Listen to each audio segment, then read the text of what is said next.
નમસ્કાર વિદ્યાર્થીઓ, સ્માર્ટ એજ્યુકેશનમાં આપ સૌનું સ્વાગત છે. આપણે આવી ગયા છે ધોરણ 10 ની અંદર અને ધોરણ 10 માં આજે આપણે ચેપ્ટર પહેલું શીખીશું વાસ્તવિક સંખ્યાઓ. તો ચાલો જોઈએ અને જાણીએ ચેપ્ટર 1 વાસ્તવિક સંખ્યાઓ વિશે.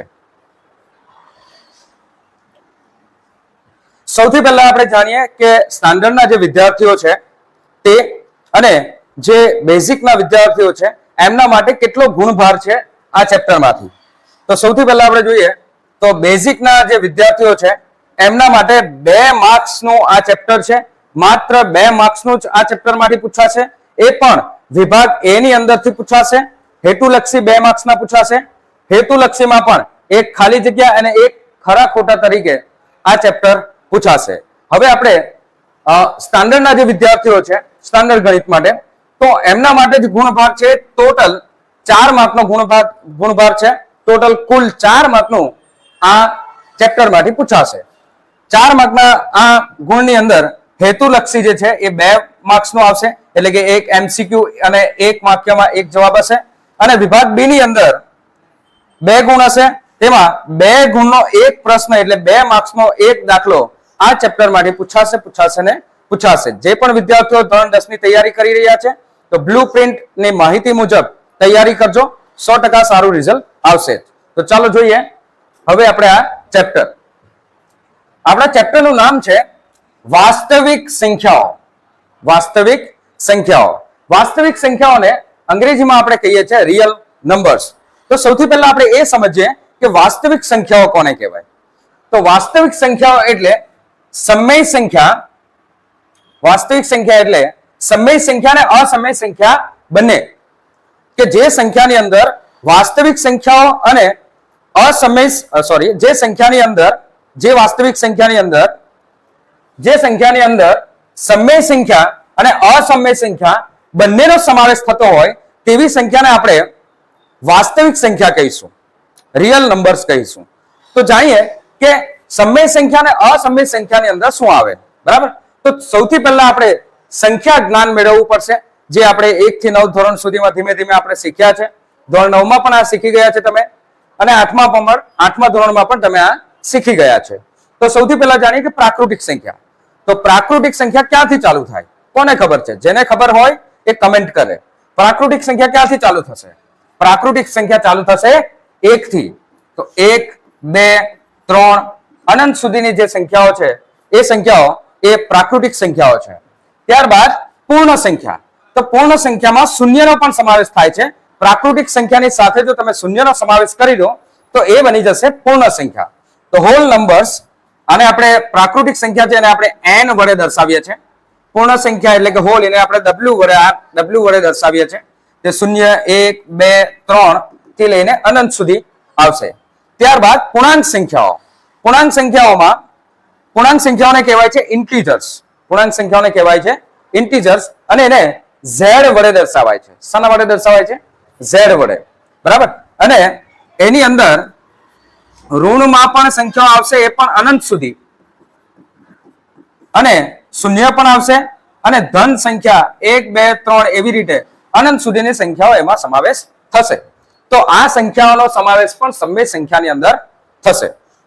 તો ઘણાને પ્રશ્ન છે કે સમય સંખ્યા એટલે શું? બરાબર. તો જે સંખ્યાને આપણે પીક્યુ સ્વરૂપમાં લખી શકીએ, જે સંખ્યાને આપણે પીક્યુ સ્વરૂપમાં લખી શકીએ, p/q સ્વરૂપમાં, p/q સ્વરૂપમાં, અથવા તો અંશ છેદ સ્વરૂપમાં લખી શકીએ, તે સંખ્યાને આપણે સમય સંખ્યા કહીશું. બરાબર. એટલે એવી સંખ્યાઓની અંદર પ્રાકૃતિક સંખ્યાઓ પણ આવશે, પૂર્ણ સંખ્યા પણ આવશે, પૂર્ણાંક સંખ્યાઓ પણ આવશે, અપૂર્ણાંક સંખ્યાઓ પણ આવશે, કે દશાંશ અપૂર્ણાંક સંખ્યાઓ પણ આવશે. કારણ કે પૂર્ણાંક સંખ્યાઓને પણ આપણે p/q સ્વરૂપમાં, ફ્રેક્શનમાં લખી શકીએ, કે દશાંશ અપૂર્ણાંક એટલે કે પોઈન્ટ વાળી સંખ્યાને પણ આપણે p/q સ્વરૂપમાં એટલે કે અંશ છેદના સ્વરૂપમાં લખી શકીએ. એટલે અપૂર્ણાંકની સંખ્યાઓ કે દશાંશ અપૂર્ણાંકની સંખ્યાઓનો સમાવેશ પણ આપણે સમય સંખ્યાની અંદર કરીશું. અપૂર્ણાંકમાં કઈ સંખ્યા આવી શકે? તો ભાઈ 1/2, 2/3 આવી અંશ અને છેદ વાળી કોઈ પણ સંખ્યા. અને દશાંશ અપૂર્ણાંક એટલે કે પોઈન્ટ વાળી સંખ્યા 0.5, 0.75 એટસેટ્રા, જે પણ પોઈન્ટની અંદર લખાતી સંખ્યા છે એ સંખ્યા. એમાં શાંત દશાંશ અપૂર્ણાંક આવશે, આ શાંત દશાંશ અપૂર્ણાંક એટલે કે તમે એને આની અંદર પણ સમાવેશ કરી શકો. જે સંખ્યાનો ભાગાકાર તમે કરો અને શેષ શૂન્ય આવી જાય એવી સંખ્યાને આપણે શાંત દશાંશ અપૂર્ણાંક સંખ્યા કહીશું. અને ત્યાર બાદ છે અનંત આવૃત દશાંશ અભિવ્યક્તિ. હવે આ સંખ્યા જાણવી ઘણી ઇમ્પોર્ટન્ટ છે, કારણ કે આ સંખ્યામાં ઘણા વિદ્યાર્થીઓને તકલીફ આવે છે. અનંત આવૃત દશાંશ અભિવ્યક્તિ. અનંત આવૃત દશાંશ અભિવ્યક્તિ એટલે એવી સંખ્યા, અભિવ્યક્તિ એટલે એક્સપ્રેશન્સ, એવી સંખ્યા કે જેને આપણે ભાગાકાર કરીએ અંશ છેદમાં તો લખી શકીએ છીએ, બરાબર, અંશ અને છેદમાં તો લખી શકીએ છીએ, પરંતુ ભાગાકાર કરીએ તો આપણને સંખ્યા મળે છે 0.333 અનંત સુધી, બરાબર, 0.333. આ સંખ્યા એટલે કે 1/3 છે. 1/3 ને જ્યારે આપણે ભાગાકાર કરીશું તો શેષ શૂન્ય આવશે જ નહીં, અને શેષ શૂન્ય ન આવે ત્યારે અનંત અને આવૃત દશાંશ અભિવ્યક્તિ કહેવાશે. અને એ અનંત દશાંશ અભિવ્યક્તિ, અનંત આવૃત દશાંશ અભિવ્યક્તિ જે છે એને આપણે 0.312 જે સંખ્યા રિપીટ થતી હોય એને આપણે અહીંયા 12 તરીકે દર્શાવીએ છીએ, બરાબર. થોડું વધારે વિસ્તૃત રીતે આપણે સમજીએ એના માટે આપણે જે સંખ્યાઓના પ્રકાર છે એના વિશે આપણે હવે જોઈએ. આ જ સંખ્યાઓના પ્રકારમાં કેવી રીતે આવશે એ જોઈએ.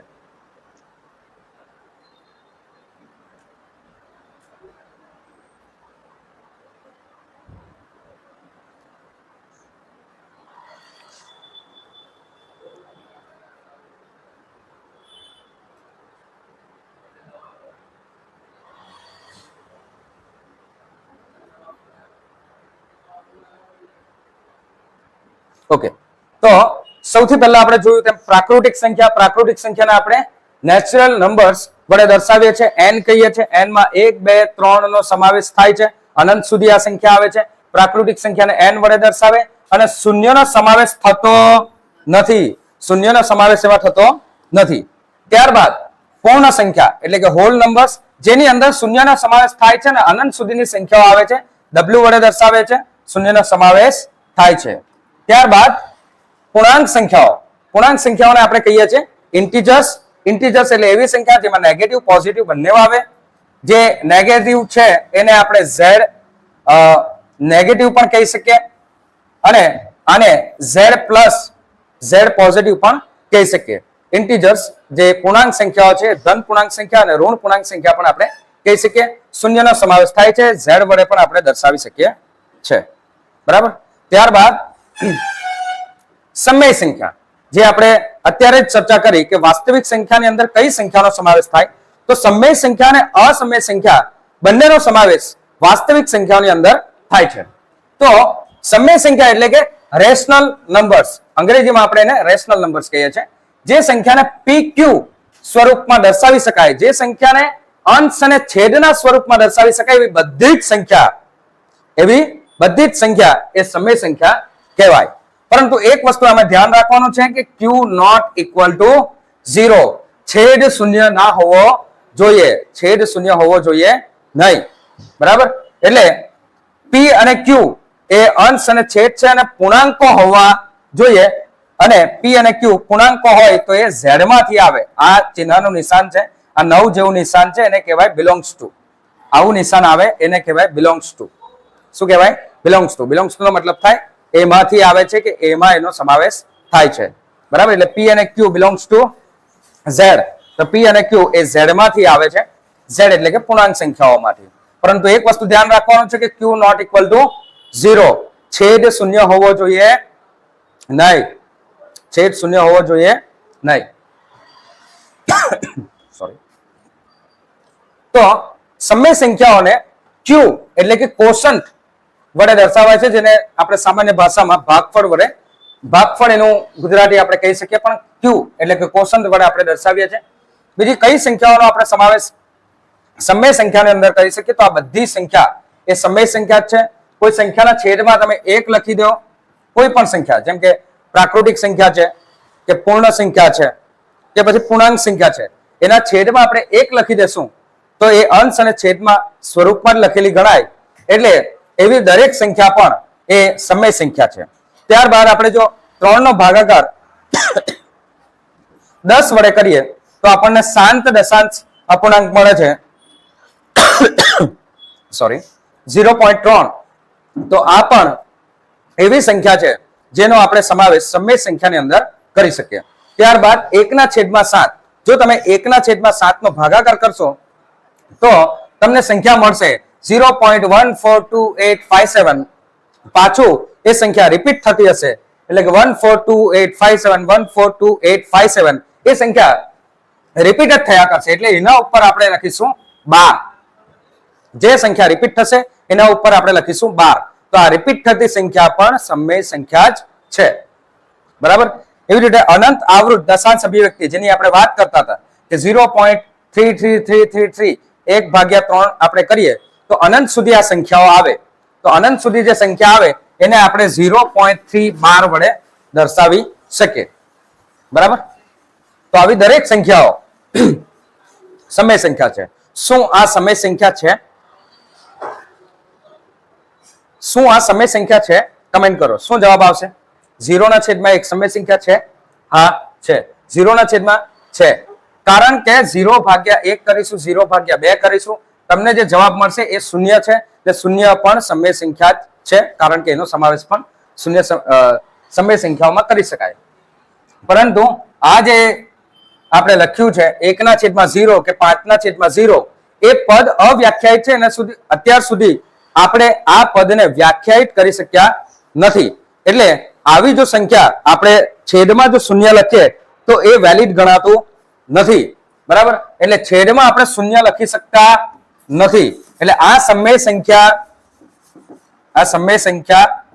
નથી. સમય સંખ્યા નથી. છેદમાં શૂન્ય આવવો જોઈએ નહીં. q not equal to 0. q not equal to 0. આ હંમેશા યાદ રાખવું. ત્યારબાદ હવે અસમય સંખ્યાઓ. તો અસમય સંખ્યાઓ કોને કહેવાય? તો જે સંખ્યાઓને આપણે અંશ છેદના સ્વરૂપમાં લખી જ નથી શકતા. તો ઘણા વિદ્યાર્થીઓને એમ થશે એવી પણ સંખ્યા હોય. હા, એવી પણ સંખ્યા હોય જેને આપણે p/q સ્વરૂપમાં કે અંશ છેદના સ્વરૂપમાં લખી શકતા નથી કે કન્વર્ટ કરી શકતા નથી. એવી જ અહીંયા એક સંખ્યા આપી છે જેમ કે 10 110 111 4 ટાઈમ 10 5 વખત 10 આવી સંખ્યાઓ કે પછી 0 1 00 1 000 1 4 ટાઈમ કે 5 ટાઈમ 01 આ રીતે વધતી સંખ્યાઓ જે છે એને આપણે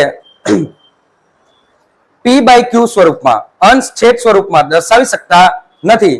એટલે આવી સંખ્યાને આપણે કઈ સંખ્યા કહીશું? અસમય સંખ્યા કહીશું. આવી સંખ્યાઓને અનંત અનાવૃત આવૃત હોય તો એ સમાવેશ આપણે કરીશું સમયમાં. પણ આ અનાવૃત છે. પેટર્ન તો બને છે પણ એ પેટર્નને આપણે p/q સ્વરૂપમાં અથવા તો અંશ છેદના સ્વરૂપમાં દર્શાવી શકતા નથી. એટલે એવી સંખ્યાને અનંત અનાવૃત દશાંશ અભિવ્યક્તિ એટલે કે એક્સપ્રેશન એટલે કે સંખ્યા જ આપણે કહીએ છીએ. બરાબર. તો હવે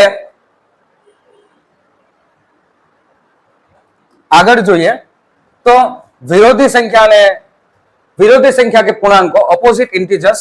તો ઓપોઝિટ ઇન્ટીજર્સ એટલે એવી સંખ્યા આ થોડું આપણે વધુમાં જોઈ લઈએ કે જે સંખ્યાનો સરવાળો શૂન્ય થતો હોય. સરવાળો શું થતો હોય? શૂન્ય થતો હોય.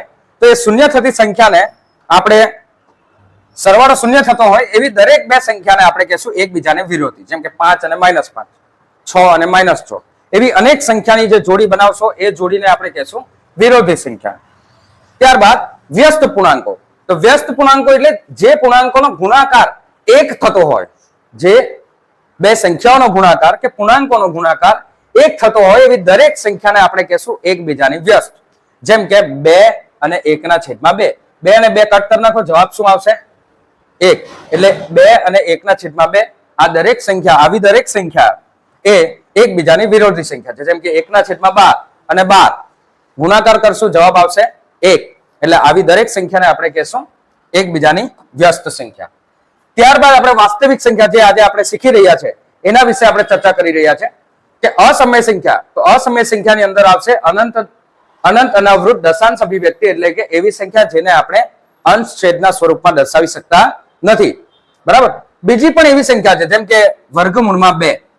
વર્ગમૂળમાં 2 જો તમે કેલ્સીમાં પણ કરશો તો એ 10 કે 12 ડિજિટ સુધી આવશે. ત્યારબાદ ઈ લખાઈ જશે સાથે.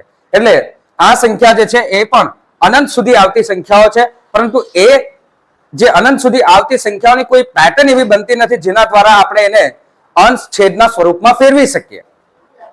એવી પેટર્ન બનતી નથી જેને આપણે અંશ છેદના સ્વરૂપમાં ફેરવી શકીએ. એટલા માટે વર્ગમૂળમાં 2, વર્ગમૂળમાં 3, વર્ગમૂળમાં 5, વર્ગમૂળમાં 7 કે પછી પાઈ આ સંખ્યાઓ એ અસમય સંખ્યાઓ છે. એ સંખ્યાઓ અસમય સંખ્યાઓ છે. પરીક્ષાની અંદર 1 માર્ક્સની અંદર એવું પણ પૂછાઈ શકે કે પ્રાકૃતિક સંખ્યાનો સમાવેશ, દરેક પ્રાકૃતિક સંખ્યાનો સમાવેશ સમય સંખ્યાઓની અંદર થાય છે. શું આ વિધાન સાચું છે?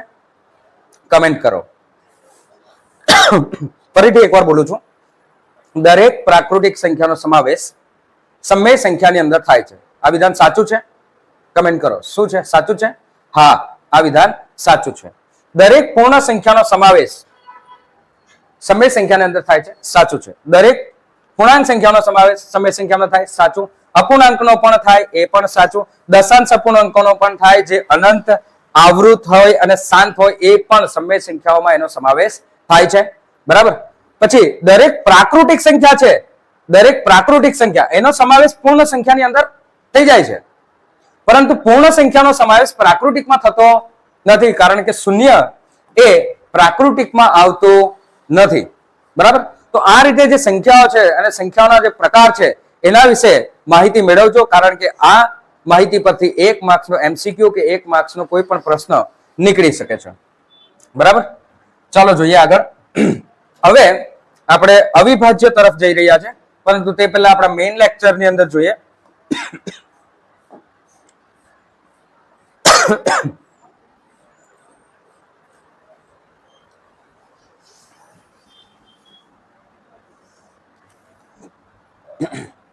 તો આપણે જોયું કે શાંત દશાંશ અભિવ્યક્તિ જોયું, અનંત અને આવૃત, અનંત આવૃતનો સમાવેશ. જે સંખ્યા અનંત સુધી આવે છે પરંતુ એ આવૃત સંખ્યા છે, એટલે કે એવી પેટર્ન બને છે જેને આપણે અંશ અને છેદના સ્વરૂપમાં ફેરવી શકીએ છીએ, અથવા તો ભાગાકાર કરીએ તો એ અનંત સુધી આવતી હોય એવી સંખ્યાઓ, જેમ કે 1/3 તો 0.3333 છે, તો એ 0.333 તમને આપ્યા હોય તો તમે એને 1/3 કન્વર્ટ કરી શકો છો. એ દાખલા તમે ધોરણ 9 ની અંદર શીખીને આવ્યા છો. બરાબર. એટલે એવી સંખ્યાઓને અનંત આવૃત દશાંશ અભિવ્યક્તિ કહેવાય. તો એવી સંખ્યા જેને PQ સ્વરૂપે દર્શાવી શકતી નથી એવી સંખ્યાને આપણે શું કહેશું? અસમય સંખ્યા. એવી સંખ્યાને શું કહેશું? અસમય સંખ્યા. અનંત અનાવૃત, non terminating, non recurring decimal expressions જો હોય તો એને આપણે અસમય સંખ્યાઓની અંદર સમાવેશ કરીશું. બરાબર. હવે ખ્યાલ આવ્યો? અને જ્યારે સમય સંખ્યા અને અસમય સંખ્યા બધી ભેગી થાય તો ત્યારે બને છે આપણી વાસ્તવિક સંખ્યા. જે આપણું ચેપ્ટર છે વાસ્તવિક સંખ્યા, એ ત્યારે બને છે. એટલે બધી સંખ્યાઓ જ્યારે આ રીતે ભેગી થશે ત્યારે બનશે વાસ્તવિક સંખ્યા. વાસ્તવિક સંખ્યાઓથી અલગ કાલ્પનિક સંખ્યાઓ પણ આવી શકે, ઇમેજિનરી નંબર પણ આવી શકે, પરંતુ એ સંખ્યાઓ તમે આગળના ધોરણોમાં 11, 12 કે કોલેજોમાં વધારે માહિતી એના વિશે મેળવશો. હવે આપણે જોઈએ કે આ ચેપ્ટરમાં આપણે શું શું શીખવાનું છે, કઈ કઈ વસ્તુ આપણે શીખવાની છે. તો સૌથી પહેલા આપણે શીખવાનું છે અંકગણિતનો મૂળભૂત પ્રમેય. અંકગણિતનો મૂળભૂત પ્રમેય એ આપણે શીખવાનો છે, જેની અંદર આપણે પૂર્ણાંકોની વિભાજ્યતાના ગુણધર્મોનો ઉપયોગ કરતા પણ શીખીશું. ત્યારબાદ બીજું છે ગુસાઅ, જેનો મતલબ થાય છે ગુરુત્તમ સામાન્ય અવયવ. ગુરુત્તમ સામાન્ય અવયવ અંગ્રેજીમાં આપણે એને કહીએ છીએ GCD, ગ્રેટેસ્ટ કોમન ડિવાઇઝર, કે પછી HCF, હાઈએસ્ટ કોમન ફેક્ટર. આ બંને શબ્દનો મિનિંગ એક જ છે, ગુસાઅ. અને લસાઅનો મતલબ થાય લઘુત્તમ સામાન્ય અવયવી. શું થાય? અવયવી. લઘુત્તમ સામાન્ય અવયવી. અહીંયા અવયવ છે, અહીંયા અવયવી છે. તો અવયવનો મતલબ શું થાય અને અવયવીનો મતલબ શું થાય? તો તે જોજો ખાસ કરીને બંનેમાં થોડો તફાવત છે. જેમ કે અવયવ હોય તો મેં માની લો કે 4 ના અવયવ પાડો, તો 4 ના અવયવ આ રીતે આપણે પાડીએ બધા અવયવ. 4 ના અડધા 2 અને 2 એકુ 2. તો અહીંયા જેટલી સંખ્યાઓ આવી એ સંખ્યાઓને આપણે એના અવયવ કહીએ છીએ. જેમ કે 1 આવ્યા, 2 આવ્યા અને 4 આવ્યા. આ અવયવ પાડ્યા એની અંદર જે સંખ્યા હોય તે 1, 2 અને 4 જ આવ્યા છે. તો 1, 2 અને 4 એ 4 ના અવયવ છે. પરંતુ અવયવી એટલે એવી સંખ્યા જે આપણે ગુણાકારમાં જવાબ તરીકે લખીએ છીએ. જેમ કે 4 એકુ 4, 4 દુ 8, 4 તારી 12. તો આ જે લાઈન બને છે આ છે તમારી અવયવી. શું છે? અવયવી. એટલે લઘુત્તમ સામાન્ય અવયવી એ આ LCM પણ એને કહેવાય, least common multiplier. Least common multiplier પણ આપણે એને અંગ્રેજીમાં કહી શકીએ. તો આ છે આપણો લસા એ પણ આપણે આ ચેપ્ટરમાં શીખીશું. બરાબર? આશા છે કે આપ સૌને અવયવ અને અવયવી વચ્ચેનો ભેદ ખબર પડી ગયો હશે. બરાબર? ને ખબર પડી ગયો હોય તો કમેન્ટ જરૂરથી કરજો કે હા મને સમજ પડે છે. આગળ બીજું આપણે શું શીખીશું આ ચેપ્ટરની અંદર? તો આપણે શીખીશું સમય સંખ્યાઓ વિશે, અસમય સંખ્યાઓ વિશે, અવયવ વૃક્ષ બનાવતા શીખીશું અને અવિભાજ્ય અવયવ વિશે શીખીશું. હવે ઘણા વિદ્યાર્થીઓને બ્રેક અહીંયા જ લાગી જાય છે કે અવિભાજ્ય સંખ્યા એટલે શું. સૌથી પહેલા એ જ ખબર નથી હોતી ધોરણ 10 સુધી આવ્યા તો પણ કે અવિભાજ્ય સંખ્યા શું છે. કારણ કે ભૂલાઈ ગયું હોય ને, બાષ્પીભવન થઈ જાય. બરાબર? તો હવે આપણે શીખીએ કે અવિભાજ્ય સંખ્યા કોને કહેવાય.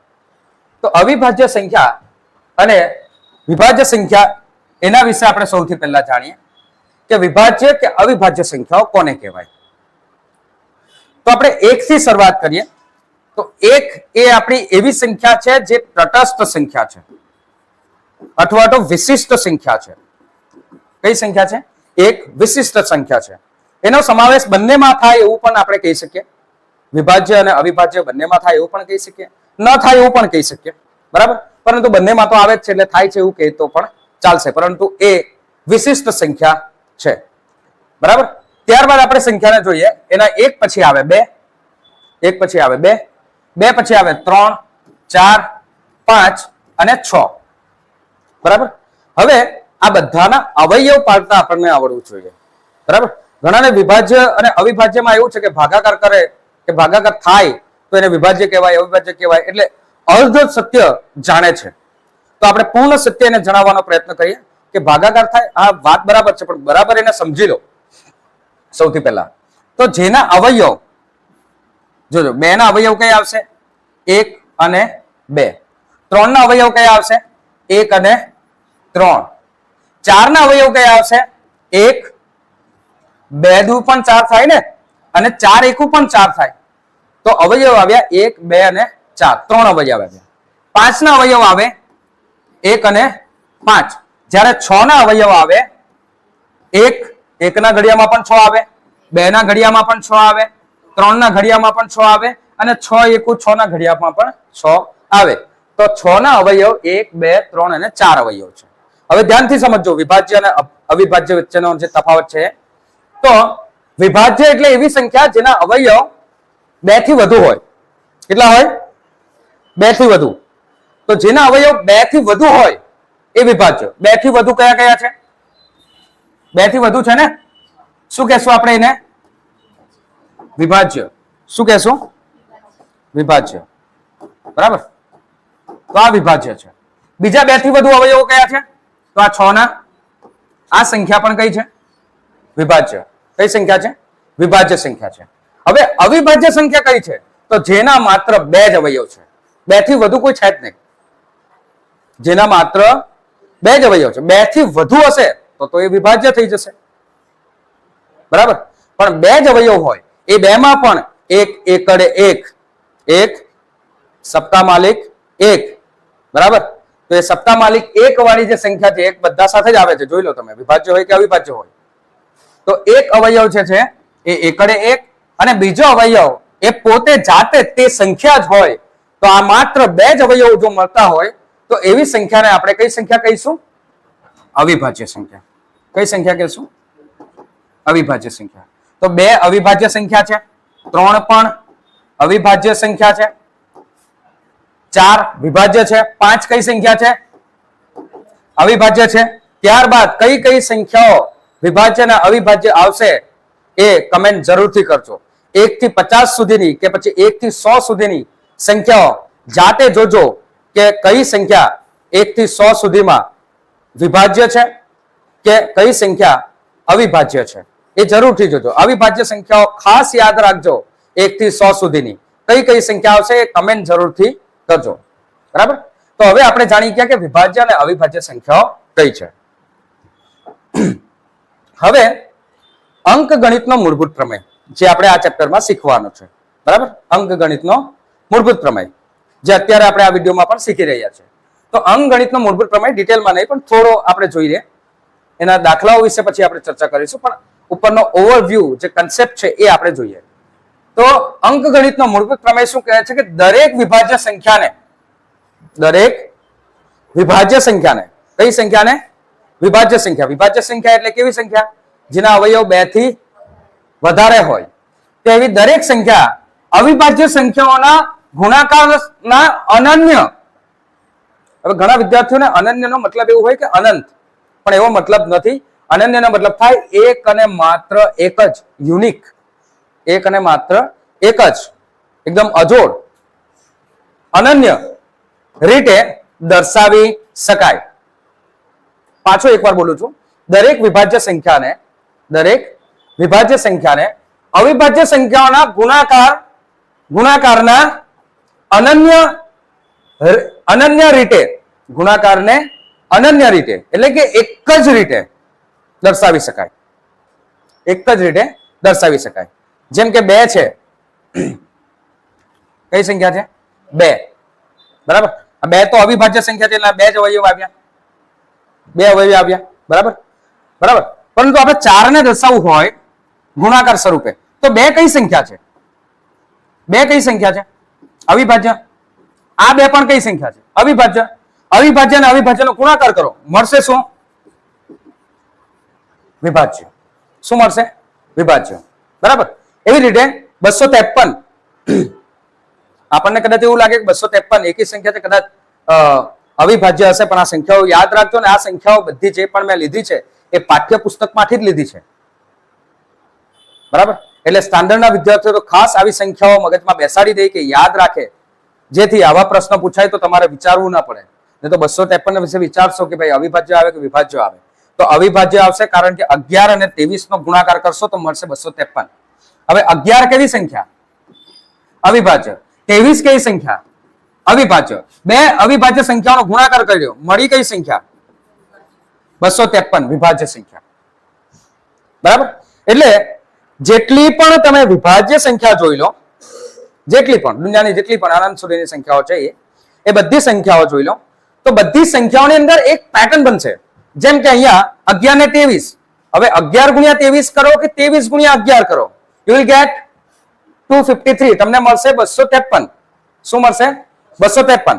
તો આ એક વાર 11 આવે ને એક વાર 23 આવે એવી જે જોડ બને એ જોડને કહેવાય અનન્ય. શું કહેવાય? અનન્ય. આવું એક જ વખત બનશે કે એક વાર 11 આવે એક વાર 23 આવે, તો એ બે સંખ્યાનો ગુણાકારથી જો કોઈ સંખ્યા મળે તો એ સંખ્યા વિભાજ્ય સંખ્યા છે અને વિભાજ્ય સંખ્યા એ 253 છે. એ 254 ના થાય કે બીજી કોઈ સંખ્યા ના થાય. એટલે આ સંખ્યા માટે આ બે જ અવયવો છે. આ બે અવયવોની જ પેટર્ન છે. એ આગળ પાછળ ગુણાકારમાં ગમે તે રીતે લખો પણ એ અનન્ય અને એક જ પેટર્ન મળે. એનાથી બીજી કોઈ એવી પેટર્ન ન મળે જેનાથી તમે 253 બનાવી શકો. બરાબર. આપણે પૂર્ણ સંખ્યાઓની વાત કરીએ છીએ કે પૂર્ણાંક સંખ્યાઓની વાત કરીએ છીએ. બરાબર. એટલે બીજી એવી કોઈ સંખ્યા ન મળે આ બે સિવાય જેનાથી, એટલે એને અનન્ય કહેવાય છે. એક જ વાર એવું બને એમ. જેવી રીતે 25 બનાવવા હોય તો 25 તમે 5 અને 5 નો ગુણાકાર કરીને જ બનાવી શકો. હવે 5 કઈ સંખ્યા છે? 5 કઈ સંખ્યા છે? અવિભાજ્ય. બીજા 5 પણ કયો છે? અવિભાજ્ય. મળશે કયું? વિભાજ્ય. એવી રીતે 10 બનાવવા હોય તો 10 બનાવવા માટે 5 અને 2 જોઈએ અને જોઈએ જ. 10 બનાવવા માટે શું જોઈશે? 2 અને 5 જોઈશે જ. પછી તમે કોઈ પણ પેટર્નમાં લખો પણ એ પેટર્નમાં એક વાર 2 અને એક વાર 5 એ આવશે. તો 2 અને 5 આવવાની જે ઘટના છે એ એક જ વાર આવે, એને આપણે અનન્ય કહેવાય. શું કહેવાય? એવી જોડ કે પછી એ આખી ગુણાકારની પેટર્ન, એવી પેટર્ન એક જ વાર બને ને એક જ વાર બનવાથી એક જ સંખ્યા બને, બીજી કોઈ સંખ્યા બને નહીં. બીજી કોઈ સંખ્યા બને નહીં, 10 જ બને. 2 ગુણ્યા 5 કરો કે 5 ગુણ્યા 2 કરો, સંખ્યાનો જવાબ શું આવશે? 10. હવે 5 કઈ સંખ્યા? અવિભાજ્ય. 2 કઈ સંખ્યા? અવિભાજ્ય. હવે બીજું એ પણ યાદ રાખજો કે 2 એ માત્ર એક જ એવી સંખ્યા છે જે બેકી છે અને અવિભાજ્ય છે. 2 આ 2 કઈ છે? બેકી છે અને અવિભાજ્ય છે. બેકી એટલે કે યુગ્મ. બીજો શબ્દ બેકી માટે કયો છે? યુગ્મ. અને અવિભાજ્ય એક જ સંખ્યા એવી છે જે અવિભાજ્ય પણ છે અને બેકીમાં પણ છે. બગડે 2. કઈ સંખ્યા? 2. બરાબર. એવી રીતે તમારે જો 8 બનાવવા હોય તો 3 વાર તમારે 2 લખવા જ પડે. બરાબર. હવે 2 કઈ સંખ્યા છે? અવિભાજ્ય. અવિભાજ્ય અવિભાજ્ય અવિભાજ્યનો ગુણાકાર કરો, શું જવાબ આવે? 8. તમે 3 વાર ગુણાકાર કરશો 8 જ આવે. 3 વાર ગુણાકાર કરો એ 8 જ આવે. તો 3 વાર 2 આવે એવી ઘટના એક જ વાર બને, એટલે એવું એક જ વાર થાય એટલે એને અનન્ય કહેવાય. એટલે એને અનન્ય કહેવાય. બરાબર. સમજમાં આવે છે? ચાલો, વિભાજ્ય અવિભાજ્ય આપણે શીખી લીધું. હવે પ્રશ્ન છે કે શું કોઈ પણ પ્રાકૃતિક સંખ્યા અવિભાજ્ય સંખ્યાઓના ગુણાકાર સ્વરૂપે મેળવી શકાય? કોઈ પણ પ્રાકૃતિક સંખ્યા એ અવિભાજ્યના ગુણાકારથી મેળવી શકાય? અને જો હા હોય તો કેટલી સંખ્યાઓ મેળવી શકાય? પ્રાકૃતિક સંખ્યામાં 10 આવે. 10 આવે ને, હમણાં જ આપણે જોયું 10 આવે ને. પ્રાકૃતિક સંખ્યા તો અનંત સુધી આવે. 1 2 3 થી 1 થી અનંત સુધી આવે પ્રાકૃતિક સંખ્યા. તો 10 પ્રાકૃતિક સંખ્યામાં જ આવે તો મેળવી જ શકાય ને. હા, મેળવી શકાય. તો કેટલી મેળવી શકાય? ભાઈ અનંત. કેટલી મેળવી શકાય? અનંત. કેવી રીતે? જેમ કે મારે આ એક પ્રાકૃતિક સંખ્યા છે 8232. 8232. હવે જ્યારે આના અવયવ પાડીશ ને મેં, તો મને મળશે 2 ની 3 ઘાત, એટલે 2 3 વાર આવે છે, 3 1 વાર આવે છે ને 7 3 વાર આવે છે. 7 કેટલી વાર આવે છે? 3 વાર આવે છે, એટલે એને 7 ની 3 ઘાત છે. તો આવી પેટર્ન એક જ વાર બને. પછી તમે એને આગળ પાછળ લખો એ અલગ વસ્તુ છે. 7 ને આગળ લઈ લેવો કે 7 ને વચ્ચે લઈ લેવો, 2 પાછળ લઈ લેવો, 3 ને આગળ પાછળ, આ સંખ્યાઓને તમે આગળ પાછળ કરી શકો. બરાબર. પણ 2 3 વાર આવે, 3 1 વાર આવે, 7 3 વાર આવે, આવું બને એક જ વાર છે એટલે અનન્ય બને છે. અને એ અનન્યથી બનતી એ અનન્ય સંખ્યાઓનો મતલબ પેટર્ન થી બનતો ગુણાકાર જે છે એ સંખ્યા એ 8 2 3 છે. 8 2 3 છે. એટલે કે દરેક પ્રાકૃતિક સંખ્યાઓ માટે, જેટલી બી સંખ્યાઓ છે, દરેક પ્રાકૃતિક સંખ્યાઓ માટે એક ફિક્સ પેટર્ન છે કે ફિક્સ એક આખો એક ક્રમ છે. એ ક્રમને તમે ગુણાકારમાં આગળ પાછળ કરી શકો, પણ એ સંખ્યા લેવાની એ ફિક્સ વખત છે. બરાબર. જેમ કે 2 ને 3 વાર લેવો, 3 ને 1 વાર લેવો ને 7 ને 3 વાર લેવો ને ગુણાકાર કરો તો તમને મળશે 8232. એ જ સંખ્યા મળશે, બીજી કોઈ સંખ્યા ન મળે. એવી જ રીતે બીજી સંખ્યા છે 21252. એમાં પણ જો 2 ને 2 વાર લીધા, 3 લીધા, 7 લીધા, 11 લીધા, 23 લીધા. હવે જો બધી સંખ્યાને જો તો તમને એક વસ્તુ ખ્યાલ આવશે કે અવિભાજ્ય. 2 કઈ સંખ્યા? અવિભાજ્ય. 3 કઈ સંખ્યા? અવિભાજ્ય. 7 કઈ સંખ્યા? અવિભાજ્ય. ગુણાકાર કર્યો, મળ્યું શું? વિભાજ્ય. 2 કઈ સંખ્યા? અવિભાજ્ય. 3 કઈ સંખ્યા? અવિભાજ્ય. 7 કઈ સંખ્યા? અવિભાજ્ય. 11 કઈ સંખ્યા? અવિભાજ્ય. 23 કઈ સંખ્યા? અવિભાજ્ય. ગુણાકાર કર્યો, મળ્યું શું? વિભાજ્ય. તો આ જ છે અંકગણિતનો પ્રમેય. આ જ છે અંકગણિતનો મૂળભૂત પ્રમેય. બરાબર. કે કોઈ પણ સંખ્યાનો તમે ગુણાકાર કરો તો તમને ફિક્સ સંખ્યા મળે છે. બરાબર. એવી જ રીતે આ બીજી સંખ્યાઓ પણ આવી છે. જો 7 અવિભાજ્ય, 11 અવિભાજ્ય, 23 અવિભાજ્ય, તો તમને મળશે 1771. હવે 1771 મેળવવા માટે તમે આને કોઈ પણ પેટર્નમાં ગોઠવી શકો આગળ પાછળ કરીને, પણ સંખ્યા બદલી નહીં શકો. 7 ની જો બીજી કોઈ સંખ્યા કરી કે 7 ને 2 વખત પણ કરી નાખ્યા તો અહીંયા સંખ્યા બદલાઈ જશે. એટલે 7 એક વાર આવે, 11 એક વાર આવે, 23 એક વાર આવે. આવું જો એક વાર બને તો એ અનન્ય છે. એવું એક જ વાર બને ને એનાથી બનતી સંખ્યા 1711 છે. એવી રીતે આ 3 અવિભાજ્ય છે, 7 પણ અવિભાજ્ય, 11 અવિભાજ્ય, 23 અવિભાજ્ય. ગુણાકાર કરો 5313. આ બધા ઉદાહરણ ચોપડીમાંથી જ લેવામાં આવ્યા છે. એટલે ખાસ ધ્યાન રાખે કે આ સંખ્યાઓ વારંવાર રિપીટ કરજો ગુણાકાર કરીને, નહીં તો સંખ્યા મગજમાંથી નીકળી જશે તો ગુણાકાર આના અવયવ પાડવામાં તમને બહુ તકલીફ પડશે પછી. એટલે પ્રેક્ટિસ જરૂરી છે. 2 અવિભાજ્ય, 3 અવિભાજ્ય, 7 અવિભાજ્ય. 11 અવિભાજ્ય, 23 અવિભાજ્ય. જવાબ મળ્યો કયો આવશે? વિભાજ્ય. હવે આ જે સંખ્યા વિભાજ્ય છે એને આમાંથી કોઈ પણ વડે ભાગી શકાય.